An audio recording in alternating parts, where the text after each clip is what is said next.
তো হেমলো গাইছ তো আপোনালোকে বাৰু গম পায়নে যে এটা বছৰত আপোনালোকে নজনাকৈ কিমান পইচা আপোনালোকে চৰকাৰক দি দিয়ে আৰু বছৰৰ শেষত যে আপোনালোকে সেই পইচাখিনি চৰকাৰৰ পৰা উভতাই ল'ব পাৰে মানে ৰিফাণ্ড ল'ব পাৰে মানে ধৰক আপোনালোকে এটা নতুন ফিক্সড ডিপ'জিট FD কৰিলে বা ধৰক এখন নতুন গাড়ী কিনিলে এনেকুৱা বিভিন্ন ধৰণৰ ট্ৰানজেকশ্যনত চৰকাৰে আপোনাৰ পৰা কিছু শতাংশ পইচা লৈ লয় আৰু যদি এক বছৰৰ ভিতৰতে আপোনালোকে সেই পইচাখিনি ক্লেইম নকৰে তেনেহ'লে আমি চৰকাৰে এই পইচাখিনি ৰাখি থৈ দিয়ে পিছত আৰু আপোনালোকে ক্লেইম কৰিব নোৱাৰিব আৰু তো বহুতে চাগে জানে এইবোৰ কথা কিন্তু যিসকলে নাজানে সিহঁতৰ বাবে আজি এই ভিডিঅ'টোত বহুত চিম্পলকৈ বুজাই দিম যে কেনেকৈ আপোনালোকে চৰকাৰৰ পৰা পইচাখিনি ৰিফাণ্ড ল'ব পাৰে তো এনে চৰকাৰেতো আমাৰ পৰা বহুত ধৰণে পইচা লয় যেনেকৈ GST হওক বা ৰোড টেক্স হওক কিন্তু এইবোৰ মানে আমি সাধাৰণ ৰাইজে ঘূৰাই ল'ব নোৱাৰোঁ যেনেকৈ GSTটো অকল বেপাৰী মানে যাৰ যাৰ বিজনেছ আছে অকল সিহঁতে ঘূৰাই ল'ব পাৰে কিন্তু দুটা এনেকুৱা ধৰণৰো টেক্স চৰকাৰে আমাৰ পৰা লয় যোনটো আমি ঘূৰাই ল'ব পাৰোঁ সেইটো হৈছে TDS আৰু TCS তো শুনাত চাগে বহুত হাইফাই ৱৰ্ড যেন লাগিছে কিন্তু বহুতেই চিম্পল হয় মই আপোনালোকক বহুত ভালকৈ চিম্পলকৈ TDS আৰু TCS কি হয় বুজাই দিম আৰু এইটোও বুজাম যে কেনেকৈ আপোনালোকে চাব পাৰে যে এটা বছৰত আপোনালোকে চৰকাৰক কিমান TDS আৰু TCS দিছে আৰু কেনেকৈ সেই পইচাখিনি বছৰৰ শেষত ঘূৰাই ল'ব পাৰে তো বলক আমি এইখিনি এতিয়া ভালকৈ বুজি লওঁ তো এনেকৈ বহি গ'লে ওলাই ল'লোঁ বলক এতিয়া দুটা বস্তুৱে ভালদৰে বুজি লওঁ তো প্ৰথমে TDSটোৰ বিষয়ে জানি লওঁ TDS কি হয় তো TDSৰ ফুল ফৰ্ম হৈছে টেক্স ডিডাক্টেড এট চ'ৰ্চ তো শুনাত চাগে বহুত টান হেৰি যেন লাগিছে কিন্তু একদম সহজকৈ বুজাই আছোঁ আপোনালোকক মানে ধৰি লওক এইটো হৈছে আপুনি আৰু এইটো হৈছে আপোনাৰ বেংক ঠিক আছে আৰু আপুনি বেংকত গৈ কিনে এটা FD কৰিলে 5 লাখৰ FD এটা কৰিলে বেংকত গৈ কিনে এতিয়া এই যে 5 লাখৰ FD কৰিলে ধৰি লওক যে এক বছৰৰ মূৰত আপোনালোকে 60,000 টকা সুদ পালে FD 5 লাখৰ FD ত 60,000 সুদ নাপায় বেছিকৈ ক'লোঁ কিন্তু মানি লওক 60,000 টকা সুদ পালে তো এতিয়া নিয়মমতে বেংকে আপোনালোকক এই 60,000 টকা দিব লাগে কিন্তু বেংকে কি কৰিব আপোনালোকক এই 60,000 নিদি কিনে এই 60,000ৰ পৰা 6,000 কাটি ৰাখি কিনে যিখিনি ৰৈ যাব যোনটো হ'ল 54,000 এই 54,000 আপোনাক দিব আৰু যদি আপোনালোকে FDটো উইথড্ৰ নকৰে তে আপোনালোকৰ বেংকতো 54,000 সুদ থাকিব 5 লাখৰ FDটো মিলি কিনে তো এই যোনটো 6,000 টকা কাটিলে বেংকে এইটো আপোনালোকৰ কাটিছে TDS যোনটো এই বেংকে TDSটো লৈ কিনে চৰকাৰক দি দিব আৰু চৰকাৰে কি কৰিব আপোনাৰ এই 6,000 টকাটো লৈ কিনে আপোনালোকৰ নামত এটা ইনকাম টেক্স একাউণ্টত থৈ দিব আপোনালোকৰ ইনকাম টেক্স পৰ্টেলত গৈ কিনে আপোনালোকে চাব পাৰে যে আপোনালোকৰ নামত 6,000 টকা এটা ইয়াতে থোৱা আছে যোনটো আপোনালোকে বছৰৰ শেষত ক্লেইম কৰিব পাৰে হয়তো ধৰি লওক আপোনালোকে চাকৰি কৰে তো এইটো হ'ল আপোনালোকৰ অফিচ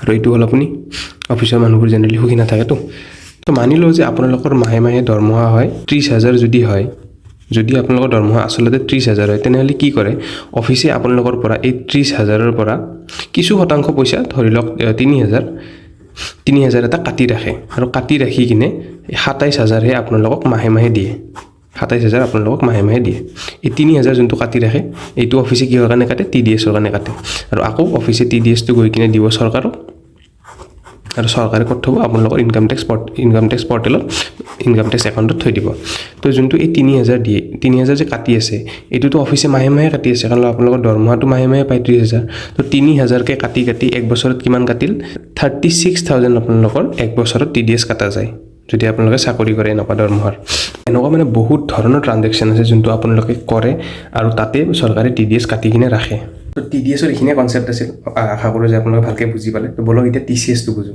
তো বলক এইবাৰ আহোঁ TCSৰ লৈকে তো TCSৰ ফুল ফৰ্ম আগৰটোৰ ফুল ফৰ্ম আছিল টেক্স ডিডাক্টেড এট চ'ৰ্চ আৰু এতিয়া TCSৰ ফুল ফৰ্ম হ'ল টেক্স কালেক্টেড এট চ'ৰ্চ তো ছাপ'জ মানি লওক আকৌ এবাৰ আপুনি এইটো এইবাৰ আপোনালোকে হাঁহি আছে কিয় হাঁহি আছে কাৰণ আপোনালোকে এইবাৰ এখন গাড়ী কিনিছে তো ড্ৰয়িংটো নাচাব আৰু ড্ৰয়িঙত বেছি ধ্যান নিদিব তো মানি লওক যে আপোনালোকে এখন গাড়ী কিনিছে আৰু এই গাড়ীখনৰ এক্স-শ্ব'ৰুম প্ৰাইচ হ'ল ছাপ'জ 10 লাখ টকা এইটো আপোনালোকৰ এক্স-শ্ব'ৰুম প্ৰাইচ তো আপোনালোকে যেতিয়া গাড়ীখন কিনিব তাতে আপোনালোকে বহুত ধৰণৰ পইচা দিব আপোনালোকে সিহঁতক এক্স-শ্ব'ৰুম প্ৰাইচটোতো দিবই 10 লাখ তাতে আপোনালোকে ৰোড টেক্স দিব ছাপ'জ 10,000 দিলে আপোনালোকে GST দিব ছাপ'জ 30,000 দিলে তাৰে লগতে আপোনালোকৰ পৰা আৰু এটা পইচা ল'ব যোনটো হ'ব TCSৰ পইচা এই ডিলাৰবোৰে আপোনালোকৰ পৰা TCS কালেক্ট কৰিব যোৱাবাৰত কি হৈ আছিল আপোনালোক যেতিয়া পইচা দি আছিল তেতিয়া পইচাটো TDSটো কাটি কিনে দি আছিল কিন্তু এবাৰ কি হ'ব এবাৰ পইচা দিব আপোনালোকে আৰু আপোনালোকৰ পৰা এহঁতে গাড়ীৰ পইচাটোতো ল'বই লগতে এক্সট্ৰাকে আৰু এটা পইচা ল'ব যোনটো হ'ব TCS এই ডিলাৰবোৰে ল'ব 10,000 টকা, এইটো হ'ব TCS আপোনালোকৰ। আৰু এই ডিলাৰবোৰে আপোনালোকৰ পৰা TCSটো লৈ কিনে ক'ত জমা কৰিব? চৰকাৰৰ তাত জমা কৰি দিব। তো আকৌ এই চৰকাৰে গৈ কিনে আপোনালোকৰ ইনকাম টেক্স পৰ্টেলত, ইনকাম টেক্স একাউণ্টত এইটো TCS জমা কৰি থৈ দিলে। একদম একজেক্ট TDSৰ নিচিনাই। তো TDS আৰু TCSৰ মেইন ডিফাৰেঞ্চ এইটোৱে হ'ল যে TDSত আপোনালোকে কমকৈ পইচা পায় আৰু TCSত আপোনালোকে বেছিকৈ পইচা দিব লাগে। তো যিখিনি বেছিকৈ দিব লাগে সেইখিনি চৰকাৰৰ তাত যায়, আৰু TDSত আপোনালোকে যিমান পইচা কমকৈ পায় সেই কমকৈ পোৱা যিখিনি কাটি ৰাখিছে সেইখিনি পইচা চৰকাৰৰ তাত যায়। তো দুটা বস্তুৱে চৰকাৰৰ তাতেই যায় আৰু আমি শেষত ক্লেইম কৰিব পাৰোঁ। তো এতিয়া এইখিনিতো বুজি পাই গ'লো যে TDS TCS কি হয়। তো এতিয়া কথাটো হ'ল যে আমি কেনেকৈ গম পাম যে আমাৰ এক বছৰত চৰকাৰে কিমান TDS বা TCS কাটিছে? এইটো গোটেইখিনি এক বছৰত কিমান কাটিছে গোটেইখিনি ক'ত গম পাম? বলক সেইটো এতিয়া দেখাই দিম। আৰু সেইটো কাৰণে আপোনালোকক এটা ফোন লাগিব। তো ফোনটো ওলাই কিনে আপোনালোকে প্ৰথমে যাব গুগলত গৈ কিনে চাৰ্চ কৰিব ইনকাম টেক্স পৰ্টেলত। এনেকৈ যাই কিনে আপোনালোকে যদি অলৰেডি ৰেজিষ্টাৰ হৈ আছে তেনেহ'লে লগ ইন কৰিব পাৰে ইয়াতে, আৰু যদি ৰেজিষ্টাৰ হৈ থাকেন তেনেহ'লে পেন নম্বৰ দি কিনে ইজিলি লগ ইন কৰি ল'ব পাৰে। তো ইয়াতে লগ ইন কৰি লওক। তো লগ ইন কৰি কিনে যেতিয়া আপোনালোকে ইয়াতে পেন নম্বৰ আৰু পাছৱৰ্ড দি দিব, মই এইটো দি লওঁ বাৰু আগতে। তো লগ ইন কৰাৰ পিছত আপোনালোকে এনেকুৱা এখন ডেছবৰ্ড দেখিবলৈ পাব। ইয়াত আপোনালোকে এই 3 ডটত যাব, 3 ডটত গৈ কিনে ইফালে চাব ই ফাইলত গৈ কিনে আপোনালোকে ইনকাম টেক্স ৰিটাৰ্ণত ক্লিক কৰিব। ইয়াত আপোনালোকে দেখিবলৈ পাব ভিউ ফৰ্ম 26AS। এইখনেই ফৰ্ম হয় য'ত আপোনালোকৰ এক বছৰৰ গোটেইখিনি TDS আৰু TCSৰ ডিটেইলছবোৰ থাকে। তো এইখন ক্লিক কৰিব ভিউ ফৰ্ম 26AS। তাৰপিছত ইয়াত গৈ কিনে ইয়াতে টিক কৰি কিনে প্ৰচিড কৰি দিব, আৰু ইয়াত দেখিবলৈ পাইছেনে এইটো ফৰ্ম 26AS ইয়াত লিখা আছে, ইয়াত ক্লিক কৰিব। ইয়াত ক্লিক কৰি কিনে ইয়াতে আপোনালোকে বছৰটো চিলেক্ট কৰিব লাগিব। এইটো দেখিছেনে এছেছমেণ্ট দিয়াৰ, ইয়াত মানে কোনটো বছৰৰ আপোনালোকক ফৰ্মখন লাগে। তো এতিয়া যোনটো বছৰ ইয়াতে মানে এছেছমেণ্ট দিয়াৰ আপোনালোকৰ এনেকুৱা থাকে 26, 27, 25, 26। তো এইটো এছেছমেণ্ট দিয়াৰটো মই বুজাই দিম পিছত কি হয়, ভালকৈ বুজাই দিম। তো এতিয়া বাৰু আমাৰ এছেছমেণ্ট দিয়াৰ যোনটো হয় সেইটো আমি চিলেক্ট কৰিম, যোনটো এতিয়াৰ হ'ব। তো বাৰু যোৱা বছৰটো দেখাই দিওঁ মই এইটো। তাৰপিছত ইয়াতে ভিউত ক্লিক কৰিব, HTML চিলেক্ট কৰিব আৰু ভিউ বা ডাউনলোডত ক্লিক কৰিব। তো এইখন হ'ল আপোনালোকৰ ফৰ্মখন। তো এই ফৰ্মখনত ইয়াতে দেখিছেনে মোৰ গোটেই 00 আছে বাৰু এতিয়া, কাৰণ যিহেতু একো নাই। ইয়াতে চাব পাৰে নো ট্ৰানজেকশ্যন প্ৰেজেণ্ট লিখা আছে 00। তো যদি কিবা TDS বা TCS আপোনালোকৰ কাটা যায় তো ইয়াতে শ্ব' কৰি দিব এমাউণ্টকেইটা। ইয়াতে চাওক টেক্স কালেক্টেড এট চ'ৰ্চ, ইয়াত আপোনালোকৰ নাম চাম থাকিব, কোনে কাটিছে, name of the buyer, PAN of the buyer, আৰু এমাউণ্টটো লিখা থাকিব। আৰু ওপৰতো হৈছে TDS, এইটো চাওক টেক্স ডিডাক্টেড এট চ'ৰ্চ। তো এইখনেই ফৰ্ম হয় য'ত আপোনালোকে গোটেইখিনি ডিটেইলছ পাই যাব। এতিয়া গম পালে ক'ত চাব লাগে। তো বলক এতিয়া এছেছমেণ্ট দিয়াৰটো বুজাই দিওঁ। মানে ফৰ্মখন যেতিয়া আমি ডাউনলোড কৰিম তাত আমি চিলেক্ট কৰিব লাগিব যে কোনটো বছৰৰ লাগে। তো সেইটো এতিয়া বুজাই দিওঁ ৰ'ব। মানে কি হয়, চৰকাৰে আমাৰ বছৰটো 1 জানুৱাৰীৰ পৰা 31 ডিচেম্বৰলৈকে নধৰে। চৰকাৰৰ মানে বছৰটো আমাৰ অসমীয়াৰ দৰে, মানে বহাগৰ পৰা ষ্টাৰ্ট হয়।